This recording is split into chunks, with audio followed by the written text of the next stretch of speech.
હમણાં ગાયો કે 4 વસ્તુનો દારૂ બન્યો છે ભરતભાઈ. પોપટ, મોર, વાઘ ન ભૂંડરું આ 4નો દારૂ બન્યો. પેલો પેક મારો ને એટલે પોપટ ગોળી બોલો, બીજો પેક મારો ને એટલે મોર ગોળી ટહુક, અને ત્રીસરો પેક મારો ને એટલે એમ જ કે આ ગોમનો ધણી હું છું, હું કોઈ જ થાય.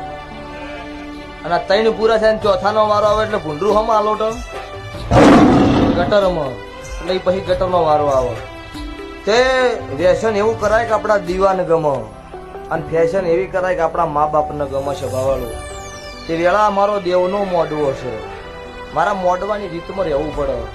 તમારા ઘેર ઝાપડી બેઠી હોય તો એટલું બળ હોય, મારી નાતના ઘેર બેઠી હોય તો એટલું બળ હોય, રબારીના ઘેર બેઠી હોય તો બળ તો એટલું જ હોય. તમે જેવા એના આગળ રહેતા હોય ને એવી માતા હોય. ભૂવો ધૂણવા બેહન ભાગડીની ભોન ન હોય માતા ન કહેવાય. સ્વભાવવાળું ઠાકોરો સલાહ આલતી જ છું.